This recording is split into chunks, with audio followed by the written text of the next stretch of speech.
Hello guys, स्वागत छ आजको भिडियोमा। सो अब पोल्यान्डबाट आएको पनि लगभग 5 महिना जति भयो। अब आज चाहिँ फर्किने दिन। अब म चाहिँ लगभग मार्चको 16 गते चाहिँ फर्किँदैछु भने चैतको 3 गते है। लामो बसाइपछि अब म चाहिँ अहिले घरबाट लगभग 7:50तिर निस्कियो भने अब बस कति बेला आउँछ हाइवेमा पुग्छु। त्यसपछि चाहिँ निस्किनु है, रमाइलो भयो। तर निस्किने बेलामा लङ टाइम भइसकेपछि अब त्यही हो, निस्किनु गाह्रै भयो है। 25 है, 1:25मा चाहिँ हामी लगभग चितवन भरतपुरमा चाहिँ आयो। अब चाहिँ अझै भरतपुर महानगरपालिकामा चाहिँ हामी चितवनमा आयो है। रातिको 11:25। अब यात्रा जारी नै छ, 3 दिनको यात्रा सवारी नै हो है। भरतपुर महानगरपालिकामा है अहिले चाहिँ है द्रुत गतिमा काठमाडौँ आउने बसहरू यिनी हुन्छ है। प्याज क्या रहे मर्निङमा चिया खान उठेको बिहानको बजे हामी चाहिँ कहाँ मात्रै भनेर चाहिँ हेर्नुपर्छ है। तराईको गर्मीपछि अब चाहिँ जाडोमा सुरु है। यहाँ चाहिँ एकदम जाडो भइरहेछ। अब हामी चाहिँ यहाँबाट 5:25मा चाहिँ हामी यहाँबाट हिँड्नेछौँ है। यहाँबाट 5:25मा गाडी स्टार्ट भयो अरे। अब चाहिँ कति बजी थाहा छैन। चाहिँ 7 बजी चाहिँ कल्लनकी आइपुग्यो है। अब यहाँबाट चाहिँ लगभग अब भान्जल लिन आउँदै हुन्छ। अनि त्यसपछि चाहिँ म जान्छु। सो अब यहाँबाट चाहिँ अब म 15 मिनटमा चाहिँ हिँड्छु है। त्यो 7 बजी चाहिँ म आइपुगेँ। अबको 3 दिन हिँडाइ छ है। मलाई चाहिँ भान्जल लिन आउनु भयो है। यहाँबाट हामी चाहिँ अब जान्छ झुलाले यस्तो भइरहेको जान्छ। त्यो स्कुटीमा जान्छौँ है। सारङ्गी र मोबाइल कभर किन्न आएको है पसलमा। सो अब सपिङ गर्ने क्रम जारी नै छ। अब चाहिँ सपिङ गर्न आएको मोबाइल कभरहरू। ऋषिको लागि चाहिँ हामीले यहाँ सारङ्गी किन्यो, ऋषि भाइको लागि ट्याक्कै है आजको लागि। गाइज अब चाहिँ काठमाडौँको 4:30 बजेबाट यहाँबाट हिँड्न थाल्यो दिदीको रुमबाट। त्यसरी बसेर अब चाहिँ यहाँ दिदी भेना भान्जा अनि मामाहरू भएर चाहिँ एयरपोर्ट जाने। सो यहाँबाट चाहिँ 4:30 बजे हिँड्यो। 8 बजेको 7:55मा चाहिँ फ्लाइट छ भने त्यहाँबाट चाहिँ हामी 5 बजीतिर पुग्यो। आधा घन्टा जति लाग्छ होला लगभग होइन। त्यसपछि चाहिँ हामी जान्छौँ।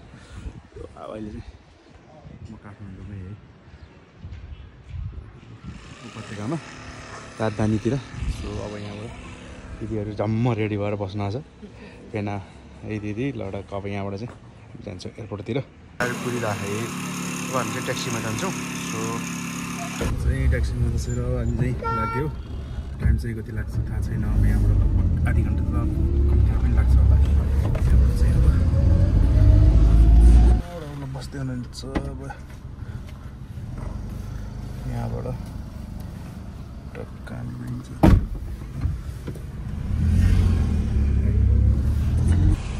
हामी चाहिँ एयरपोर्टको गेटमा चाहिँ आयो है। अब यहाँबाट हामी चाहिँ भित्र घुस्छौँ। टक्का यहाँबाट चाहिँ आयो एयरपोर्टमा।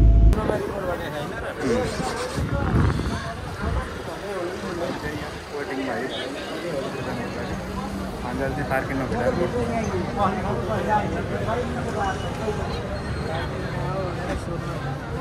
चक्कुमा लागेको यहाँ कताबाट हो यहाँ सोध्नुपर्छ। समाजको कार्यक्रम भइयो लगभग। अब हामी जान थालेको लास्टमा चाहिँ दिदीले उहाँ रोएर आँखा रसाउनु हो, यो राम्रो होइन। ठिक लास्टमा चाहिँ दिदी रुनु भयो है। सो यहाँबाट हामी चाहिँ अब हरेक नेपालीहरू आउने ठाउँ यही हो विदेश जानको लागि। मजस्ता लाग्नु 3,000 मान्छेहरू जाने ठाउँ यही हो। अब घर फ्यामिली सबै कुराहरू छँदैछ। त्यो बावजुदमा सबैको बाध्यता नै हो नेपालीहरूलाई। त्यस्तै हो सबै कुराहरू। अब सबै मजस्ता लिएर जानुहुन्छ त्यही कुराले मन पर्छ होइन। त्यही भएर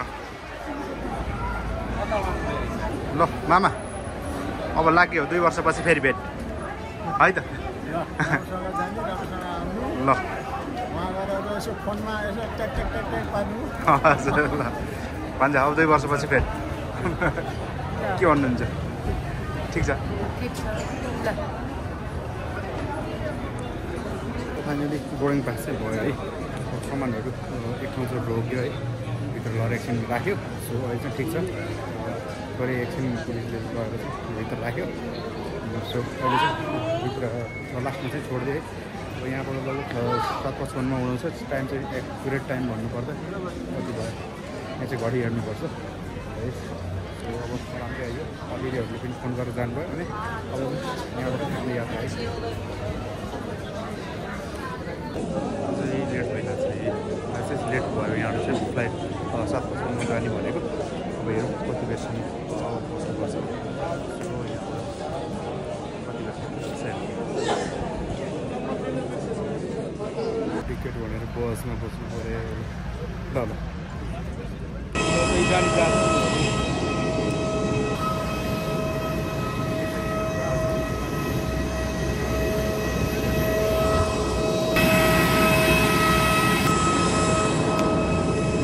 यहाँबाट चाहिँ अब प्लेनमा प्रवेश है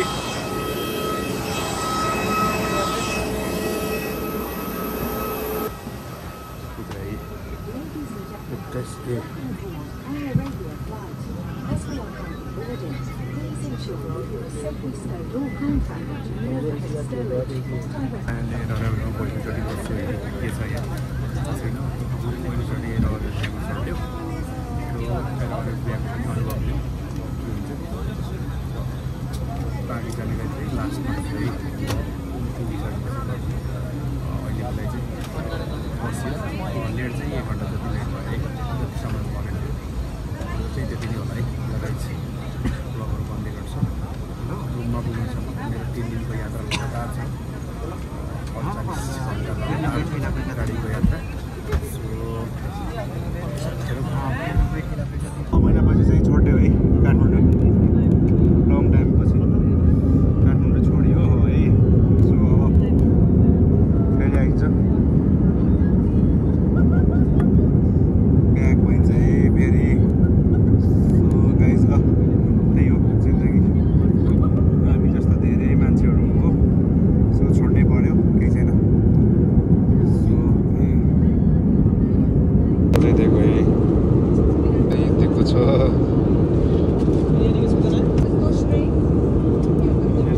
खाना चाहिँ दिएको छ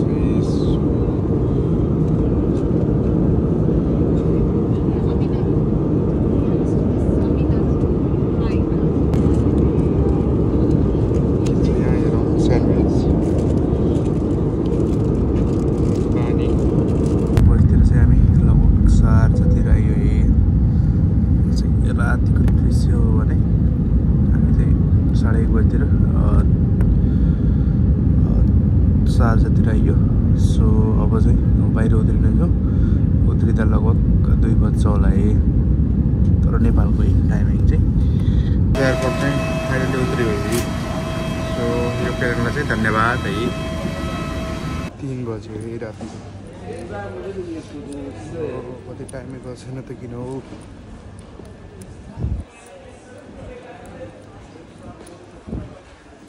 गएको 5:13 गयो है सो अब अहिले यहाँ चाहिँ आएको बोर्डिङ पास गरेर निस्क्यो सो यहाँबाट चाहिँ अब भित्र बस्नु फेरि वेटिङ गर्नुपर्ने छ यहाँबाट अब म चाहिँ निस्केँ अब भित्र फ्लाइट त 7 बजे 7:30 बजी हो फेरि कति बजी जान्छ है दुबईको बिहानको 6 बजी चाहिँ हामी 42मा चाहिँ यहाँबाट निस्क्यौँ अब यहाँबाट चाहिँ हामी लगभग 15 मिनट त्यही बस्नु जान्छौँ त्यसपछि चाहिँ हामी प्लेनमा बस्छौँ है सो अहिले चाहिँ 18 तारिक 16 तारिकबाट हिँडेको है म चाहिँ दुबई एयरपोर्टबाट बोर्डिङ पास गरेर निस्केको है फाइनली दुबईबाट अब चाहिँ बोर्डिङ बस्दा है सो यहाँबाट चाहिँ ट्रेन हो यहाँबाट चाहिँ म जान्छु है गाडीमा ट्रेन भन्ने पैसा तिरेको बसमा लिएर आयो यो एयरपोर्टभित्र छिर्नलाई पनि 80-90 हजारको टिकट काट्न पर्ने रहेछ यो भित्र बस्न पनि अब त्यस्तै हो जिन्दगी है अब चाहिँ स्ट्यान्ड भयो प्लेनमा बस्यो टाइम चाहिँ एक्चुअली भन्दा दुबईको 7 बजे 7 छ भयो एकछिनमा लैजान्छ है 7:38 चाहिँ दुबई छोड्यो है दुबईको शारजा ठाउँ चाहिँ 7:38 छोड्यो भने अब 11:30 बजे चाहिँ हामी पोल्यान्डको वार्सा पुग्छौँ सो यो चाहिँ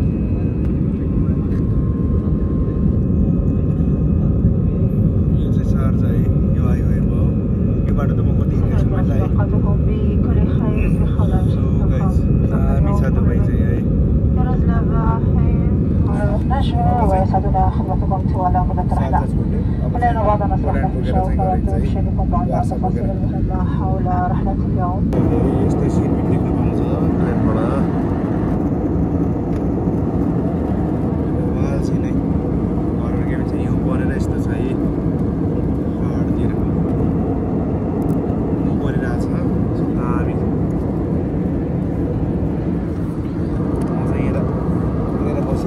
लगभग 2 दिनको यात्रा भइसक्यो यो चाहिँ यो गएर है अझै पनि जाडो छ यो पोल्यान्डतिर सो यहाँ चाहिँ यो परेर यस्तो भइरहेछ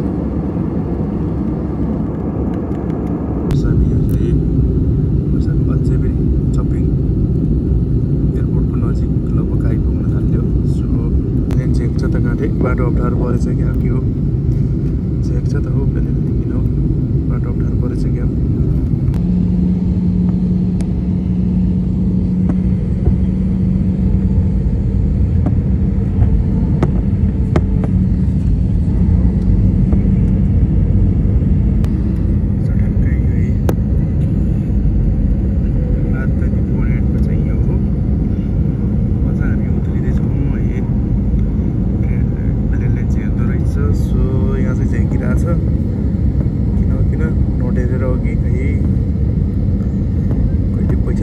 चढाउनेहरू बसमा चढाउँछ कहिले प्लेनले आकाशमा पनि झेकेको हुन्छ बाटो अप्ठ्यारो परेर होला पानी परेर है थाहा पाएन सो यहाँबाट अब चाहिँ कतातिर लैजान्छ हो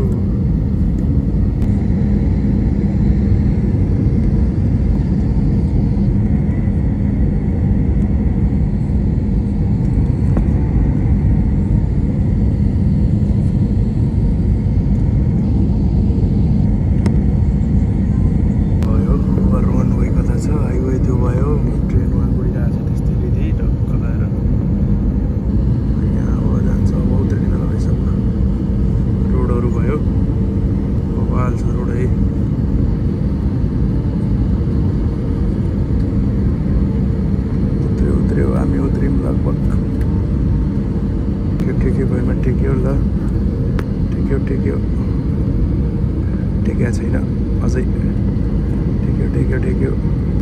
टेक्यो टेकेन किन बत्ता टेकेन ल टेक्यो अझै टेकेन टेक्यो चेक छ त वहीमा टेक्न 11 बजे चाहिँ बाहिर उतरेको है हामी चाहिँ सो यहाँबाट लाइन लाग्दै बाहिर आउनुको लागि 11 बजे चाहिँ उतरेको है म चाहिँ वर्षबाट ट्याक्सीमा आएको है सो यहाँबाट आउँदा चाहिँ अब 54 रुपियाँ जति लाग्यो त्यहाँबाट वर्षबाट अब कति बजे ट्रेन छ हेर्नुपर्छ त्यसपछि बल्ल जाने है फाइनल्ली आइयो है लगभग कति बजे भनेपछि वर्षमा चाहिँ म ट्याक्सीमा आइदिएँ 1:05 चाहिँ ल वर्ष आइयो अब 2 बजे सायद 2:30 बजेको ट्रेन छ त्यहाँबाट कति बजी जान्छु हेर्नुपर्छ है सो यहाँबाट वर्ष सेन्ट्रल नेमा आयो यहाँबाट अब कता जान्छ है हेर्नुपर्छ यो आजको टेम्परेचर हेर्नुपर्दा 7 डिग्री छ है यहाँको चाहिँ एकदम जाडो छ आज मलाई चाहिँ एकदम चिसो लागिरहेको छ सो यहाँबाट चाहिँ म चाहिँ अब ट्रेनको टिकट काट्छु र म जान्छु है अब चाहिँ त्यसो ट्रेनमा टिकट काटिसकेपछि अझै टाइम छ है जानको लागि अनि अझै केही समय रोक्नु पर्ने छ चाहिँ ट्रेन छ सो अब हामी जान्छु 2 मिनट बाँकी छ अब 10 मिनट म